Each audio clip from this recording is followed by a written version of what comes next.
True That by Jeffrey R. Field. Finding the woman of his dreams, a young man, Chris, must decide when and if he should pop the question, and whether he should ask her arrogant father for his blessing. Interior. Thénardier's restaurant, night, a classy, expensive French bistro.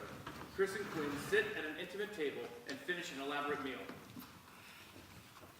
I want to ask you something.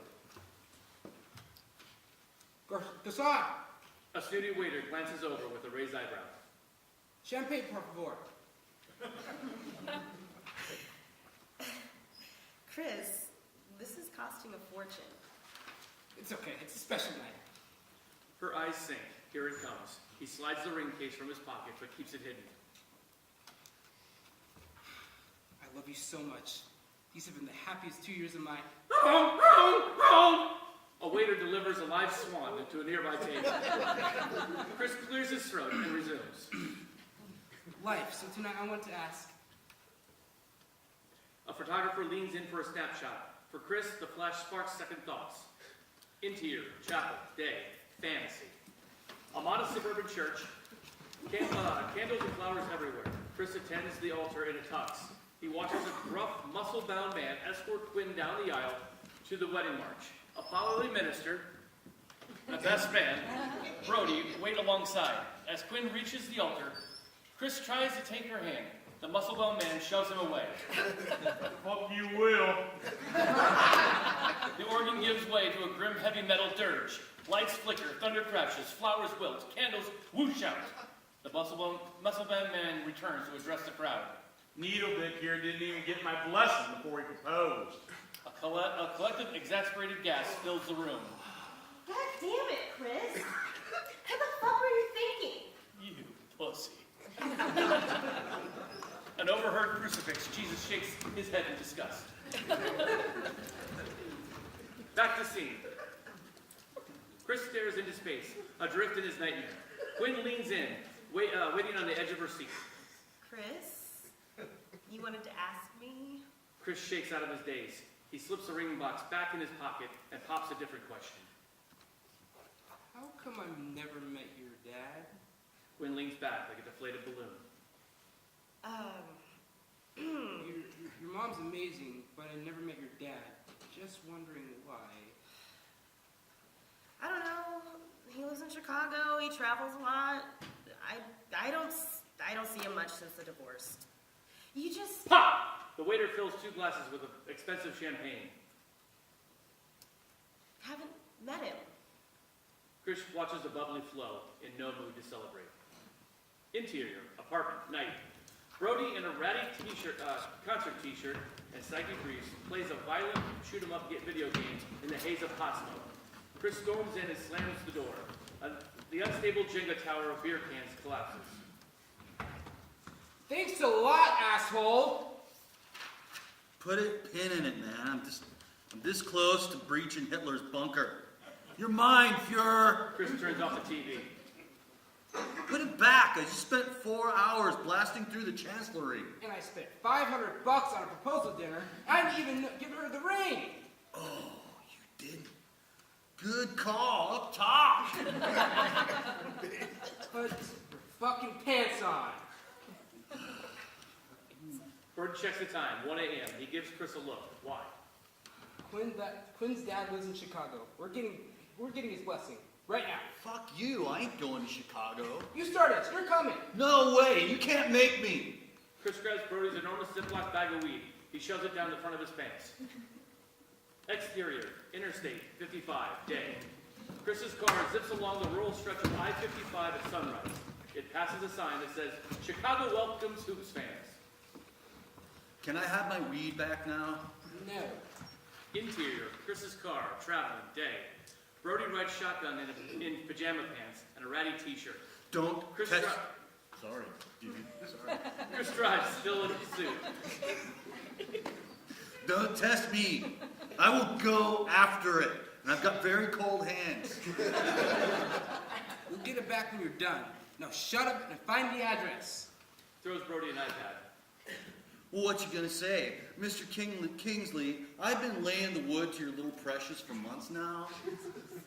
Cut it out. I've done the most depraved things to her, sir, and she does this trick with her tongue on my... I'll tell Like him, you have something better? I'll tell him I love Quinn more than anything. I'll spend every minute trying to make her happy. Lame Hallmark shit, bro. Just read the room. See what makes her old man tick and play off that. If she's in the boat, you say, Quinn is your port in the storm. That's not bad. Or if he likes golf, she's your favorite hole. Hey, This is weird. You said her dad's name is Connor Kingsley? yeah, why? Well, there's only one address for that name, but it's not a house. It's a... Exterior, Kingsley Tower. Sidewalk, Chicago, day. Chris and Brody gaze up at a skyscraper that never seems to end. Over the entrance, Kingsley, in gaudy gold letters. I can read the room from here. So can I. Seriously, you weren't going to get this guy's blessing? I didn't know Quinn never said that. So never said his dad had a monologue. Yeah. Yeah, well, this isn't a building. This is a 60-story cock. And the guy who owns it would never let nothing like you marry his little girl. You don't know that. I know that he wipes his ass with better things than us. He's champagne and we're backwash. We drove all night for this. I know you can win him over. Tell me. Well, I know how you can win him over. And this is how I will tell you. Just say you're the bastard son of Oprah and the Koch brothers, and you're shit solid gold. Interior, Kingsley Tower, reception area, day. Chris and Brody exit the elevator into an elaborate top-floor waiting room. Old oak, gold, it probably smells expensive. The secretary, Dina, 40s, a condescending ballbuster, sits behind a huge desk. She greets them with a raised palm. No, delivery's in the lobby. I'm not delivering anything. I'm here to see Mr. Kingsley. No you're not. Yeah, I am. I have an appointment. I keep his calendar and you're not on it. Mr. Kingsley's about to leave for a week in Singapore. I only need a minute. We drove all this way from St. Louis. I don't care if you walked across Lake Michigan. You're not getting through that door. Connor Kingsley, 50s, slick and intimidating, emerges from his office. He wears a crisp suit, a crimson tie, and confidence as a cologne. He makes Donald Trump seem humble. Dina, I need you to shoot the blueprints to... No. Deliveries. Go to the lobby. He says he's here to see you. No, it's not. That's what I told him. Then get out. I don't have time for business school snots. It's not business, sir. It's Quinn. What have you done to her? The most depraved. I was going to talk to you. It's very important. 2 minutes. But only you. Not that other thing. I have a name. But I'm fine right here. Interior, Kingsley Tower, office, day. An expanse of wood, granite, and gravitas. Windows offer a stunning vista of Chicago. On another wall is a trophy case packed with basketball memorabilia. So, how do you know that? We've been dating for nearly 2 years. Maybe she's mentioned. I want to marry her, sir. I came for your blessing. I love your daughter more than anything. I'll spend every minute of my life trying to make... I just stop.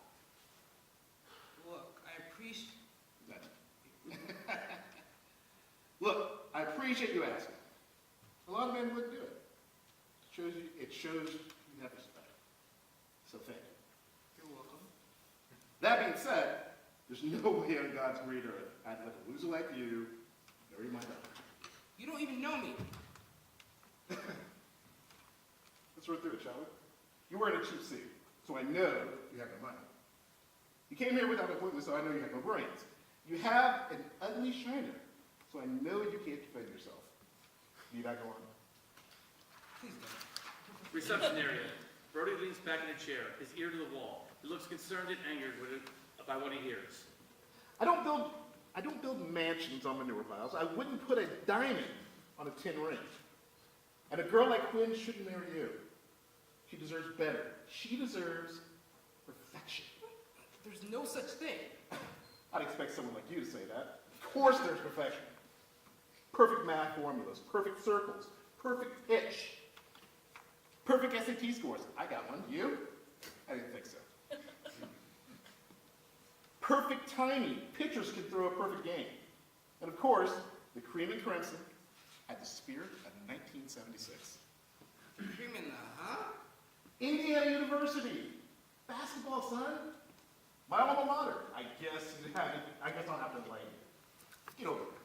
He guides him to a trophy case, a shrine to Indiana hoops. This is the perfect collection of Hoosier memorabilia. Replica trophies for our 5 national titles. That glass box has all 5 championship rings. That's Brant McCracken's chalkboard. That's Keith Smart's sneakers. Isaiah Thomas's warm-up jacket. Cody Zeller's cup. Chris picks up a piece of string. Put that down. Chris That's a looks at- piece of the net Steve Offer cut down after the 87 win. Now shut your trap and keep your hands to yourself, because this He hits a button. A hole in the case opens. A spinning basketball emerges in a spotlight, appearing to float on air. is my prized possession. That's a basketball. Of course it's a basketball, you nitwit. See the signatures? May, Abernathy, Buckner, Wilkerson, Benson. The starting 5 for the 1976 squad. The last big-time men's team to win it all without a loss. The last perfect season. Cool. It's not cool. It's priceless. As the ball spins, Chris spots a 1976 team photo in the case. Is that Bobby Knight? Robert Montgomery Knight. Yes, Bob Knight. Coach Knight to you. How come he didn't sign your ball? It has all 5 starting players.